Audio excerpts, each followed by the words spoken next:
Hola a todos, bienvenidos a Paredro, el podcast de libros, autores y demás actores del mundo literario. Mi nombre es Camilo Hoyos y les doy la bienvenida a un capítulo en el cual estaremos hablando con el autor de la novela ganadora del 16º Concurso Nacional de Novela y Cuento de la Cámara de Comercio de Medellín para Antioquia.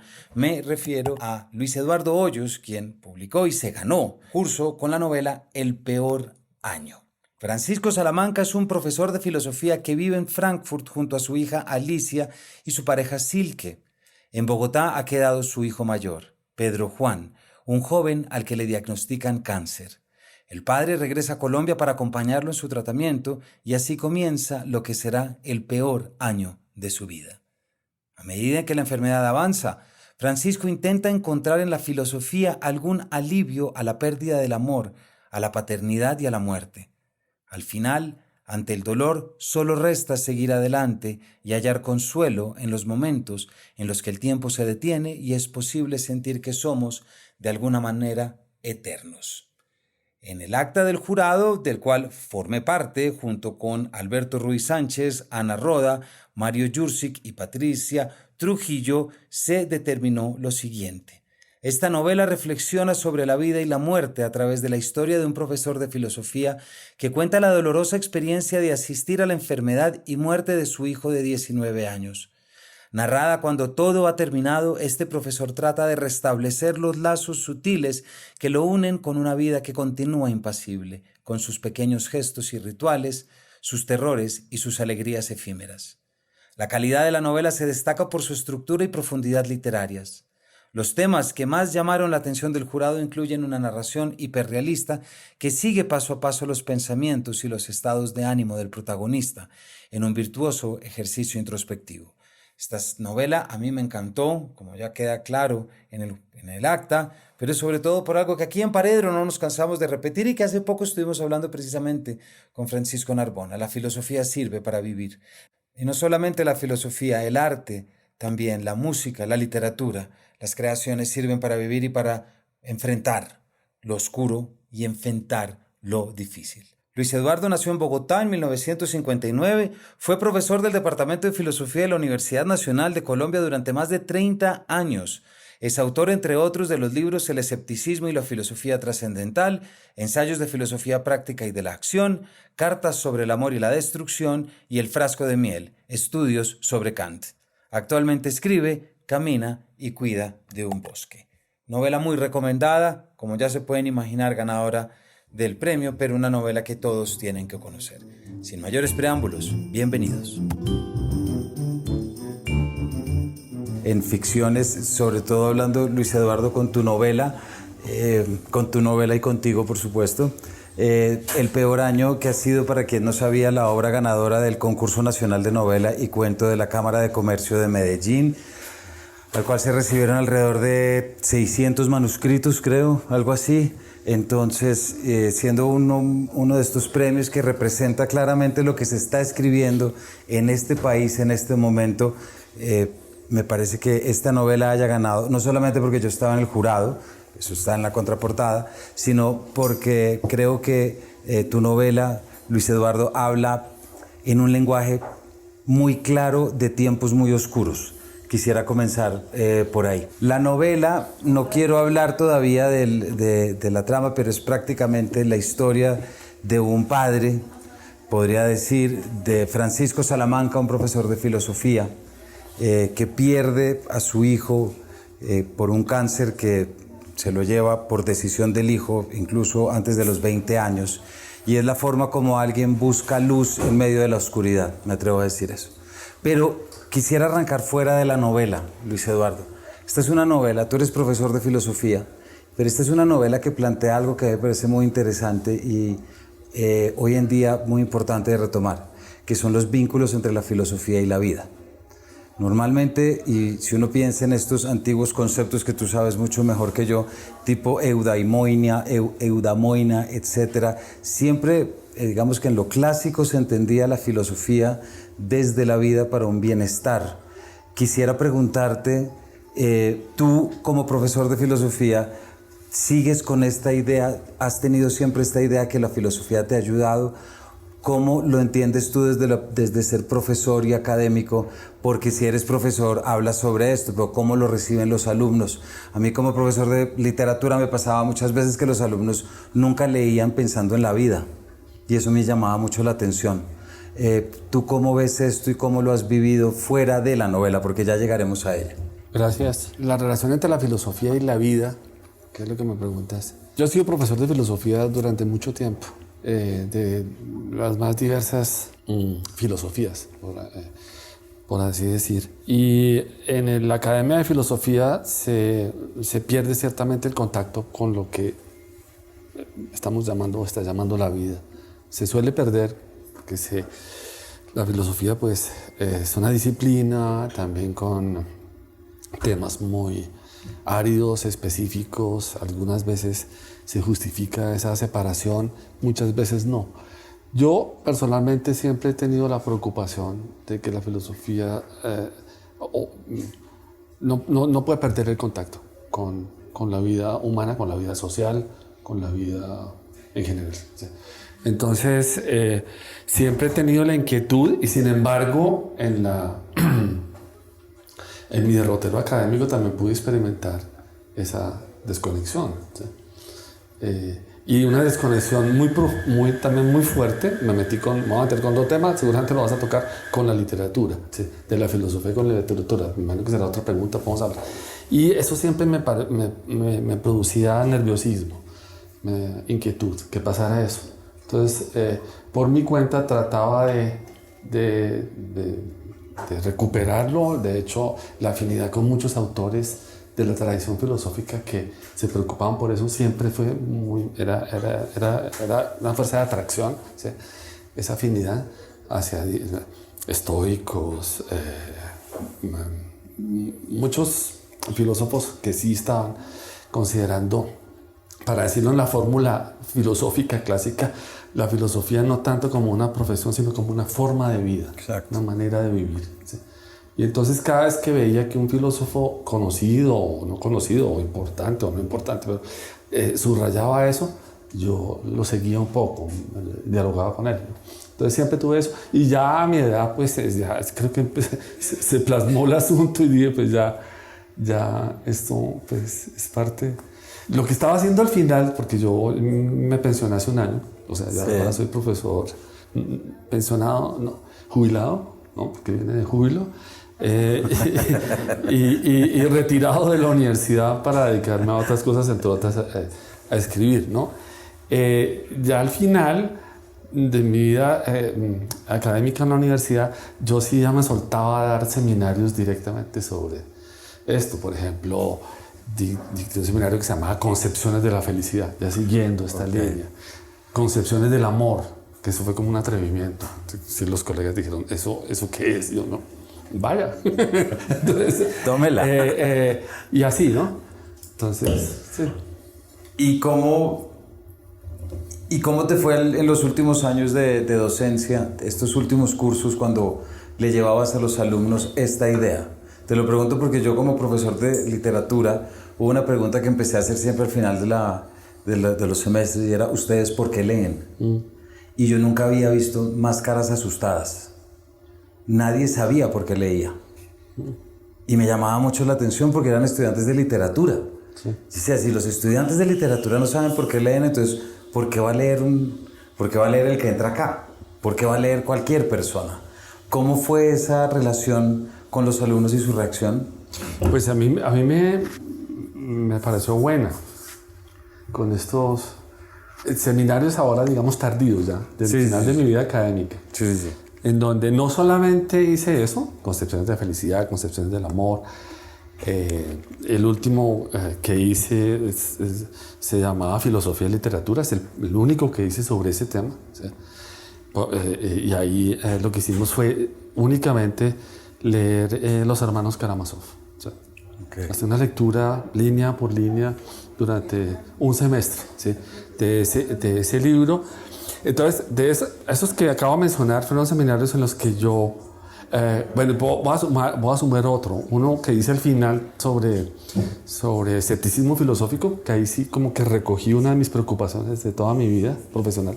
Y ya me voy a retirar, voy a hacer una cosa fuerte, condensada sobre esto. Me sentí muy bien y creo que los estudiantes se sintieron muy bien. Fueron seminarios bastante buenos. En ese sentido, no digo que el seminario ha sido bueno, sino que se logró como esa química que se necesita para un buen curso. Y eso que tú me dices no lo sentí, al menos no lo sentí haciendo esos seminarios. ¿Sí? De que ahí hubiera gente que no supiera para qué estaba o que no le gustara leer. Ha pasado en otro tipo de asignaturas, pero ahí no pasó eso. Y ahí sí tengo que decir, yo no sé si... yo fui profesor en la Universidad Nacional de Bogotá y ese público es muy particular. Yo también he conocido, no quiero hablar mal ni bien de nadie, o demasiado bien, un poquito sí, de universidades privadas, y sí sentía yo que había que como que arriar un poquito. En la Universidad Nacional el estudiante de pregrado antes hay que atajarlo. Puede ser insoportable de lo activo y de lo ávido que es, ¿no? Inclusive llegan sin plata, llegan con los libros en fotocopias. Es una cosa que es ¿no? Y están ahí dándole durísimo. ¿Sí? Bueno. Yo creo que hay una cuestión aquí detrás, Luis Eduardo, que es claro que puede haber una diferencia entre filosofía y literatura, pero tiene que ver con la utilidad y con estar de acuerdo con que la poesía es útil y la literatura es útil, ¿cierto? Y no todos los académicos ni escritores van a decir que es útil, porque ahí ya hay componentes neoliberales, etcétera, etcétera, pragmatismos de hoy en día, etcétera. Entonces ya ahí hay un primer debate. Pero en términos filosóficos, fíjate que me estaba acordando de dos libros, ya con muchos años, Más Platón y menos Prozac, por ejemplo, bestseller total. Y luego El mundo de Sofía, de Jostein Garner, de Ciruela. Estamos hablando de libros de los 90 prácticamente, ¿cierto, Consuelo? Son dos libros de 1994-98. Creo que ya eran impulsos. Ahora hay todo un mercado. Y lo vemos no solamente porque Marco Aurelio es el gran bestseller de todos los tiempos y siempre se van a vender las meditaciones. Pero me llama mucho la atención y lo primero que quiero empezar a poner ya para llegar a la novela es que tu novela toma la pregunta por la filosofía, pero la toma desde la oscuridad, me parece. Muchas veces se nos propone buscar lo filosófico por lo luminoso, ¿cierto? Yo siento que aquí hubo un intento tuyo de enfrentarte al oscuro, pero te enfrentaste a través de una novela, no a través de un seminario ni un ensayo filosófico. ¿Hay algo detrás de eso? Sí. Antes de entrar allá, déjame decirte algo sobre lo de los libros estos que fueron tan famosos de filosofía divulgativa. A mí me pasó en las asesorías estudiantiles, la consultoría que uno tiene obligatoria en la universidad como profesor, que llegaban estudiantes a hablarme de los problemas más tremendos personales, y yo cogí la muletilla y decirle, ¿sabe qué? Más Prozac, menos Platón. y así lo despachaba, ¿no? Eso te lo digo como un comentario. Bueno, sobre lo otro. A ver, no, tú dices que es un libro oscuro. No, yo no creo que sea un libro oscuro. No, desde la oscuridad, perdón. Sí. O sobre la oscuridad. Exacto. O desde la oscuridad. Porque es un libro luminoso, a eso llegaremos. Sí. Pero se coge la oscuridad por los cachos, me parece a mí. Lo que pasa es que es un libro es un libro, entre otras, no solo, pero el eje temático del libro, en el resumen que acabas de hacer quedó claro, es la enfermedad y la muerte. ¿Sí? Y la enfermedad de una persona, enfermedad y la muerte de una persona joven, ¿sí? Que es algo mucho más dramático, si se quiere. Entonces tiene ese componente trágico, dramático, si quieres, pero la enfermedad y la muerte son, o la muerte al menos, ¿sí? Y la fragilidad, son los temas de la filosofía tradicional más luminosa, ¿sí? Como la estoica, ¿sí? Ya que mencionaste a Marco Aurelio, ¿sí? Entonces son Entonces, sí puede ser algo muy difícil y oscuro, ¿sí? Y sobre todo doloroso, ¿sí? Pero al mismo tiempo y yo creo que pues, en parte eso está en el libro, es el esfuerzo racional por aceptar, más que inclusive comprender esos fenómenos, ¿sí? Que no estoy muy seguro si el personaje principal lo logra, pero que es el narrador en primera persona, ¿no? Pero es evidente que él está luchando, y todo lo que no, en ese contexto, las personas o todo lo que no esté como en esa búsqueda, él en su carácter, que es otro asunto del que podemos hablar si quieres, Sí. los desprecia, ¿sí? Le parece que es imposible no aceptar que esto pasa, pero también es imposible aceptarlo. Entonces es como un nudo en ese libro. Entonces yo no sé si llamar a eso oscuridad. No sé si dolor. Es que de pronto si decimos oscuridad ya estamos refiriéndonos a una imagen poética y estamos hablando de un personaje filósofo. Puede haber ahí algo de por medio, ¿cierto? A mí hay algo en lo que estás mencionando que me llama la atención y me puso a pensar mucho, y evidentemente pensarlo en este país pero uno ha escuchado relatos de personas en este país en los que solamente han encontrado tragedia tras tragedia tras tragedia. Es decir, no han tenido un rasgo, un brillo en nada. Yo una vez vi una señora que trabaja en la Fundación Compás, que era impresionante todo lo que le había pasado, y era una señora que todavía podía sonreír perfectamente. Ella encontró la luz por resiliencia o por lo que querramos. Pero hay algo que me parece muy salvaje, de pronto esa es la palabra, vamos a ver si me funciona esa palabra, que hay algo muy salvaje en el hecho de uno querer, y no al decir salvaje estoy diciendo que sea negativo, para nada, pero en la necesidad de confrontarte con la tristeza y con el dolor, sin remilgos, sin anestesias, sin absolutamente nada. Y aquí ya empezamos a llegar a este criterio del personaje. En la tercera página, en la página 17, Salamanca dice: no solo es cierto que la vida se acaba, eso es parte de su definición, sino que es frágil y azarosa y se puede acabar en cualquier momento. Ella misma es la fuente primigenia de todos los sufrimientos. La vida es dolor, y eso también es verdad, aunque no sea la única verdad sobre la vida. ¿Cómo está? ¿Qué dices? Tengo que hacer. ¿Cómo te parece que es ese reto de coger un personaje y enfrentarlo desde este lenguaje al dolor y a no quiero decir escepticismo porque ya creemos que el escepticismo tiene una carga negativa frente al optimista, sí. Y tú eso lo mencionas claramente en las primeras páginas, sí. ¿Cierto? Pero hay algo terriblemente poético, me parece a mí, en eso, de enfrentarte al dolor de una a través de este personaje. ¿Cómo fue esa experiencia? El personaje se va construyendo en la medida en que la novela va avanzando. Y bueno, es un personaje al que no solamente le ocurre esto, que se enferma de cáncer terminal, como ya lo hemos dicho varias veces, un hijo de 19 años y se muere, sino que además en el mismo año, el peor año, ¿sí? Termina su segundo matrimonio, pero no solo eso, ¿no? El segundo matrimonio no, es clarísimo desde el principio que el tipo va de cabeza hacia la soledad, ¿sí? Y el personaje empezó a tener eso también. Entonces, pierde un hijo, se separa por segunda vez, sobre todo dejando a su segunda hija, ¿sí?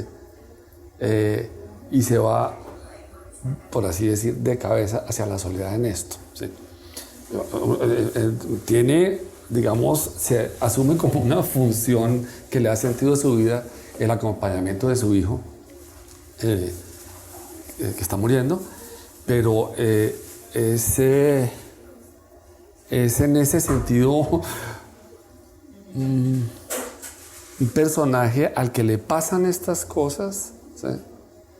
Pero que también se construyó, y digo lo subrayo, ¿sí?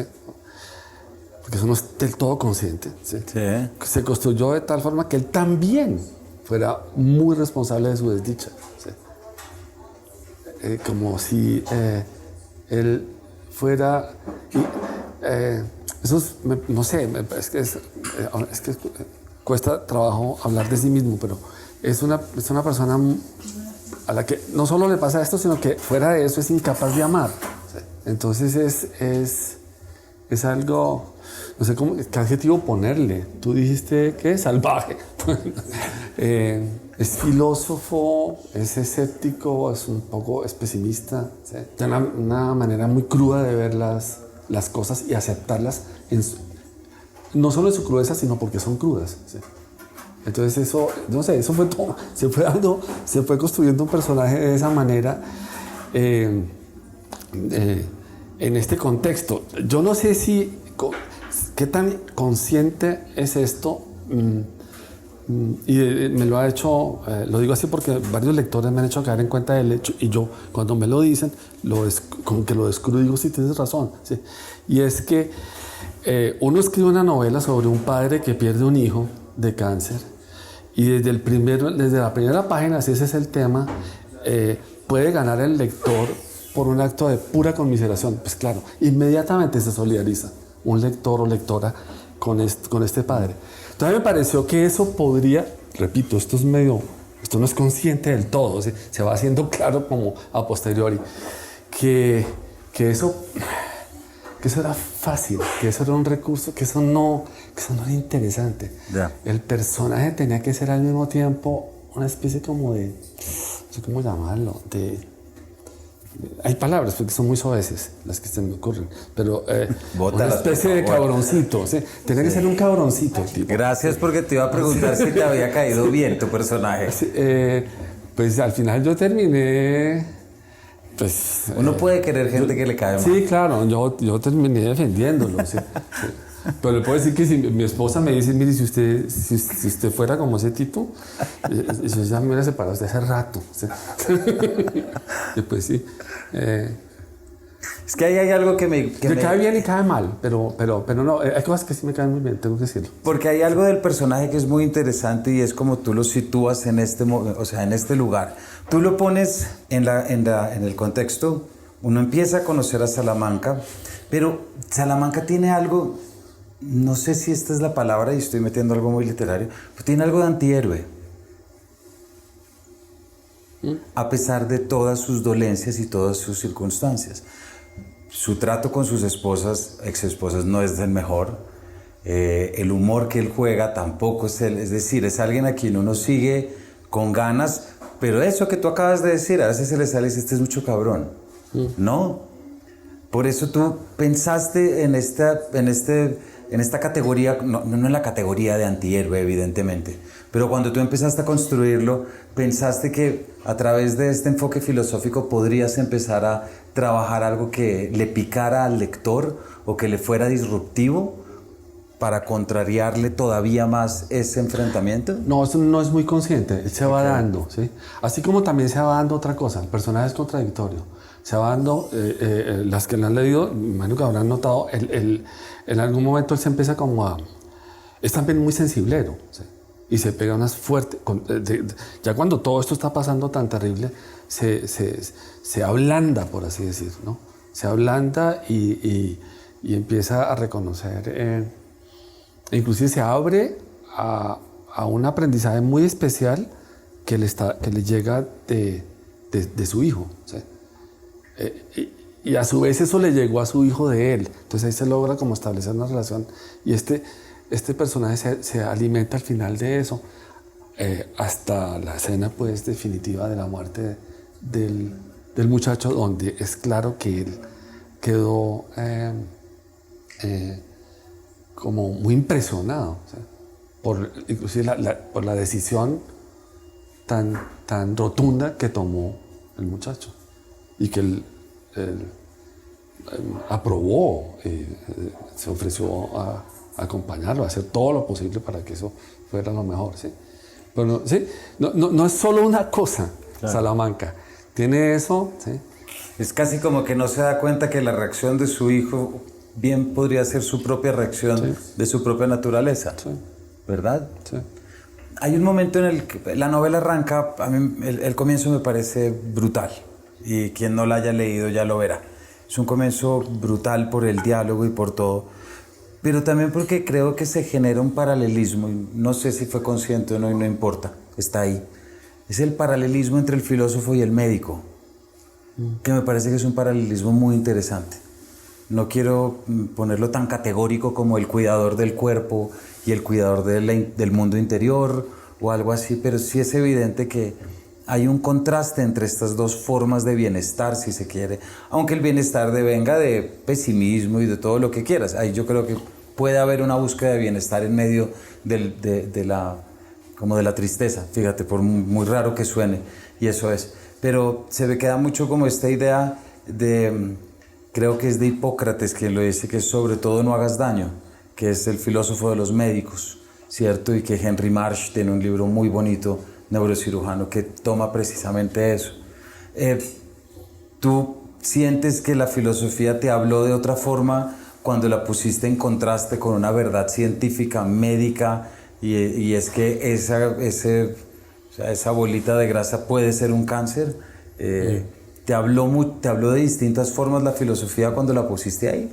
Sí, bueno, en esa escena a la que te estás refiriendo, hay más que una relación filosófica con la medicina, hay una relación, digamos, muy crítica y también irónica. Al Salamanca le está pareciendo que es lo dice, ¿no? Un petardo, el médico que tiene enfrente, que solamente está mirando al computador, ni siquiera lo mira a él, y fuera de eso este tipo me va a tener que operar, entonces hay una cosa ahí como sí es buena en el sentido que dices, pero me sirve para hablar de una cosa que es también eje en la novela, y él tiene relación con médicos a lo largo de toda la novela. Exactamente, sí. Este fue el médico que lo vio a él porque le salió una bolita acá, y esto fue después, pero después, durante todo el tratamiento de Pedro Juan, el hijo, él tiene contacto con todos los médicos, ¿sí? Con un radiólogo, con un oncólogo, y después con un eutanasista profesional, ¿sí? Con el que tiene unos diálogos que sí son filosóficos, ¿sí? Porque el eutanasista de hecho lo chuza, le dice, venga, que es que esto que yo hago, que es llevar a la gente a la muerte digna y a la muerte dulce, como decían los griegos, a la muerte bella, es un problema filosófico, yo necesito hablar con usted, ¿sí? Y ahí tienen, entonces ahí hay una cosa mucho más trabajada en ese sentido que estás diciendo. Ahí sí yo creo que es el hombre que se está haciendo experto en asuntos de muerte, gracias a su hijo, ¿sí? Por cuenta de lo que está pasando hoy día. Él, enfrentado con la visión objetivante de la muerte, de la enfermedad y de la muerte de los médicos, porque tanto radiólogo como oncólogo son médicos de la muerte, ¿sí? El oncólogo al final, ya cuando no se puede hacer nada, le dice al papá, vamos a acompañar a su hijo, pero aquí no hay nada que hacer, ¿sí? Y vamos a tratar de hacer lo mejor que se pueda, paliativo, ¿sí? Y donde se ve eso muy crudo, pero ya digamos, yo no quiero decir nada, sino que sea el lector el que lo vea, es cuando a Pedro Juan lo someten a la punción de médula, ¿sí? Que esa parte me parece tremenda, objetivante, por así llamarla. Esa palabra es muy fea, muy filosóficamente fea, ¿sí? Y es todo lo que es el chico puesto en la mesa de cirugía y el médico encima de él, poniéndole la anestesia, haciéndole la punción, y este hombre joven sufriendo, y el papá ahí que se desmaya también.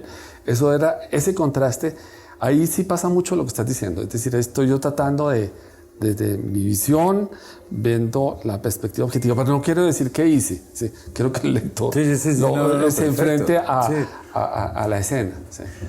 Me pregunto, estábamos diciendo ahorita cómo ya después del júbilo te pusiste a escribir y salió la novela, ¿cierto? Y es ya antes de, pero digamos que forma parte de tu última etapa, digamos, de profesorado, en que podemos decir que quiero recurrir, porque entregaste el testigo, digámoslo un poco, al lenguaje novelesco. Sí, sí. ¿Cierto? Pongámoslo un poquito así. Pero, y a través de un lenguaje narrativo y novelesco, buscaste, te confrontaste, sufriste todo lo propio de la novela. Seguramente muchas emociones y experiencias que también habrás vivido con el lenguaje ensayístico, filosófico, ¿cierto? ¿Cómo reaccionó tu cabeza a diferencia de? ¿Sentiste algún clic distinto? Eso la pregunté y pasé por encima. No, bueno, yo sí me senté con el propósito de escribir una novela o algo narrativo, ¿sí? Obvio. ¿Sí? Eso sí empecé a hacerlo.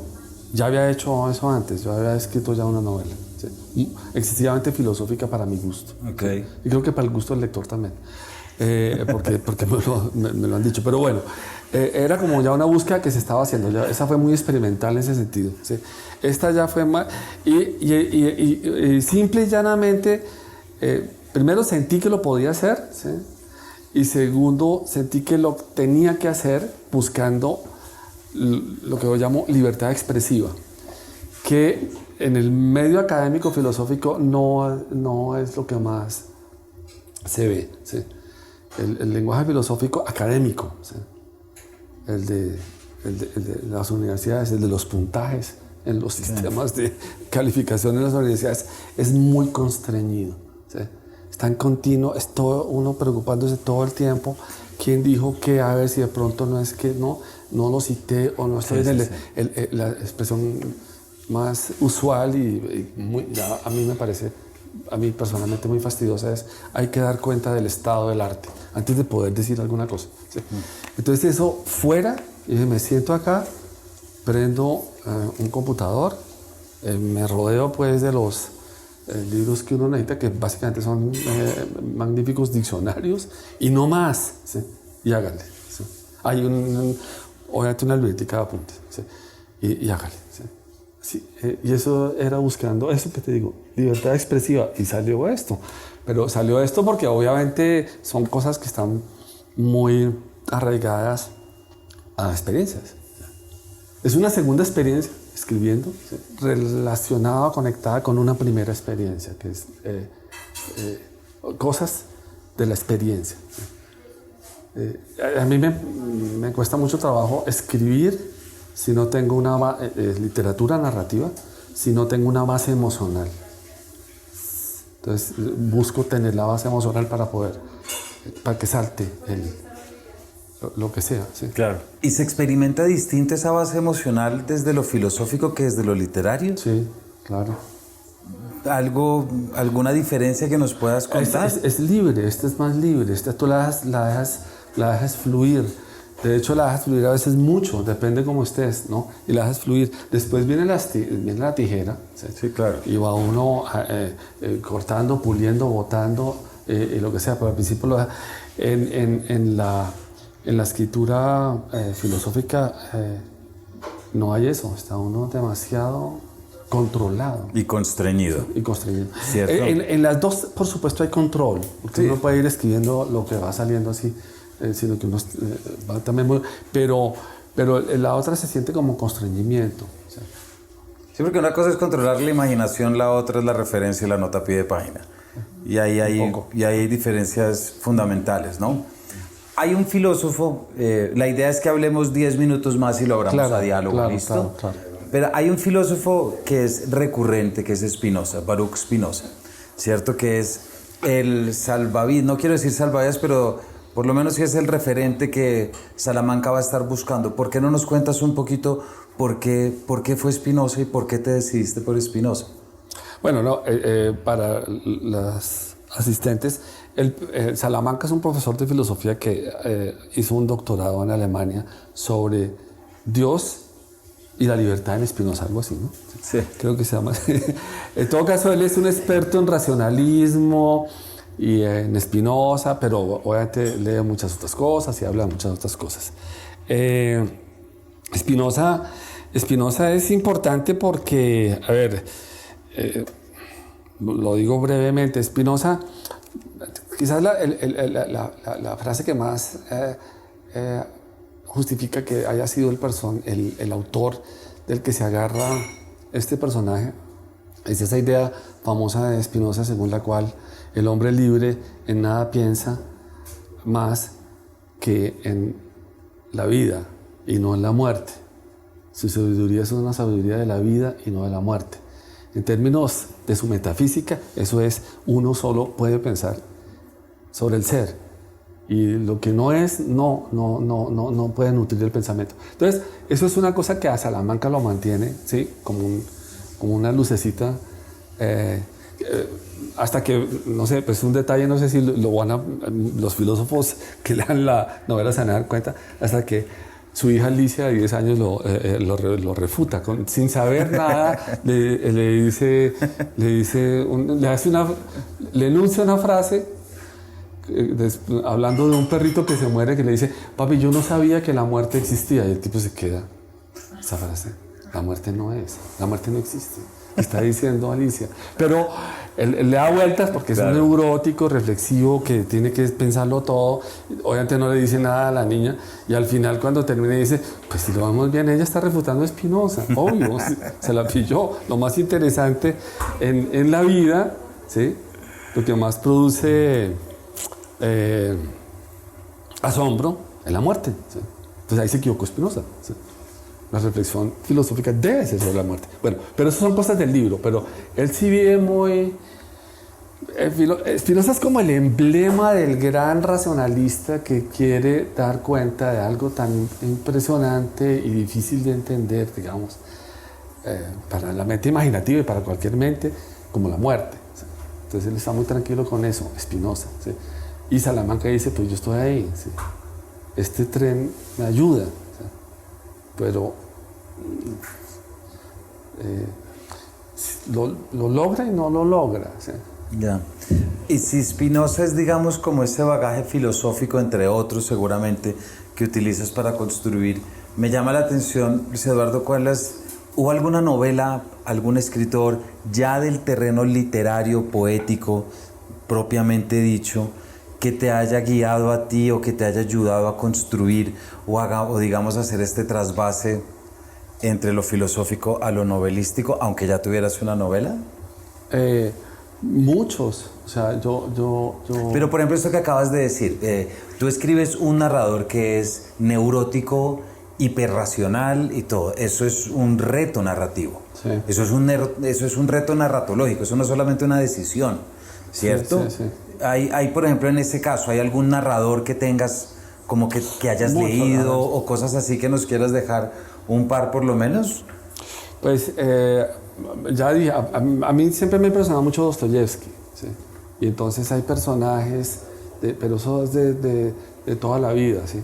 Recientemente también, aunque no tenga, digamos, no sea una influencia directa en esto, pero me impresiona y me gusta mucho su manera, de Emmanuel Carrère, que hace esta cosa, ¿cómo se llama? De autoficción, pero sí, estaba pensando en El adversario. Sí. Que eso es una cosa que a mí me dejó pues eléctrico. Yo quedé como 2 días sin dormir después de leer esa novela. ¿Sí? La recomiendo muchísimo. ¿Sí? Para mí es lo mejor de él. Yo me lo leo casi todo, ¿sí? Por lo que hace en español. ¿Sí? Pero El adversario me parece una cosa impresionante. Entonces, ese tipo de cosas, claro que eso es autoficción o eso es distinto. Aquí hay algo de eso, pero no todo, ¿sí? Algo, entonces, en el sentido de que aquí hay una base autobiográfica fuerte, ¿sí? pero no, el resto, solo eso, el núcleo, y el resto ya todo es ficción. ¿Quién más te puedo decir? No? Los rusos, ¿sabes? Gogol, Chekhov también, en narrativa breve, pero igual, ¿sí? Pero sí. Eso siempre hay una pequeña oscuridad en ese equipo, ¿cierto? No, totalmente. Sobre todo Dostoyevsky, que es muy oscuro. Sí. Ya es, sí. Nos has dicho un par de veces ya, Luis Eduardo, de la base emocional y ahorita del elemento autobiográfico. Tú tuviste algo en la familia que también te llevó a escribir esto y te permitió pensar, ¿cierto? Una pérdida familiar. Sí. Quisiera intentar hacer este paralelismo ahora entre tú y Salamanca, ¿verdad? No decir que son el mismo, pero un paralelismo. ¿Te sirvió más desde lo personal enfrentar este suceso personal que te pasó a través de la literatura que a través de la filosofía? Sí, pues es que fue a través de esto. Sí. Que es lo que salió. Como una mezcla en la que están los dos, pero que prevalece. Sí, pero sí, es lo que salió. Pero sí, eso fue este libro fue como dicen en las ceremonias de toma de yagé, en el Putumayo utilizan la expresión, fue una limpia. Sí, ellos sí, hablan no dicen ni siquiera limpieza, dicen es una limpia. Eso fue una limpia. Ese libro fue una limpia. Salió ahí. Y sí, obvio, mucho. Yo no sé si con la filosóficamente hubiera podido hacer lo mismo. O si no vivo eso que viví con un sobrino muy cercano, ¿sí? Hubiera podido escribir este libro. Seguramente hubiera podido escribir un libro sobre eutanasia, muerte asistida, todo eso, pero hubiera sido otro. ¿Sí? Pero que haya sido una cosa tan cercana, es lo que yo me pregunto, ¿sí? Por eso vuelvo, y ya para ir cerrando y pasar el micrófono, por eso vuelvo a algo que dije al principio. Yo creo que este es un libro que es oscuro porque enfrenta y es salvaje, porque no, es un personaje que, cuando digo salvaje, es que no maquilla nada. Ve el dolor de frente y tiene la valentía para verlo de frente, y el exceso de realidad tampoco lo achicopala, sino que le da más músculo para seguir hablando. Pero en términos transversales y generales me parece un libro muy luminoso, porque no deja de haber resiliencia, luz detrás de todo lo que está pasando. Y ahí es donde vuelvo que, a diferencia de mucho de lo que se puede publicar ahorita, que hay una idea que sí se puede llegar a la luz, pero para eso también hay que pasar por lo oscuro, ¿verdad? Y creo que, no sé, porque uno nunca escribe una novela con un propósito claro como ese, pero sí me parece que hay un guiño muy claro en esta novela desde la actualidad al lector para reconocer las múltiples formas como se puede entender a sí mismo en una tragedia que es universal. ¿Sí me explico? La noción de universalidad de lo trágico, pues no importa si tienes dinero, si tienes hijos, no importa, que hay un marco. Lo más interesante de esta novela es que es un marco de un personaje que dice, ¿qué tengo para enfrentarme? ¿De qué he hecho mano en medio de la desolación y en medio de todo esto? Teniendo esto en cuenta, Luis Eduardo, quiero terminar con esto para pasar. ¿Cómo ha sido la reacción de los lectores? ¿Cómo han respondido a este planteamiento? Pues hasta ahora ha sido muy positiva, pero en conexión directa con lo que tú estás haciendo, diciendo, pues yo no puedo hablar por los lectores, ya van a hablar en este momento algunos, pero sí puedo decir la última frase, sin que tuviera un propósito, o esto que voy a decir como propósito, pensando en lo que acabas de decir, se me ocurre que me gustaría decir que si este libro pudiera ayudar a enfrentar la muerte, a aceptarla, sirviera como preparación para la muerte, yo me sentiría bien. No digo que lo escribí con ese propósito. Sí. Pero si llegara a pasar eso, sería... se me acaba de ocurrir por lo que acabas de decir. Si llegara a pasar eso, me parecería que sería una muy buena misión. Y ya con eso, una palabra tan fuerte, ya con eso terminamos y podemos... Pero yo quiero cerrar con eso, en realidad, Luis Eduardo. Yo sí siento que este es un libro es un libro de un personaje, pero para mí la experiencia lectora es un libro que ayuda, si uno así lo quiere ver, porque la literatura no tiene ese único propósito.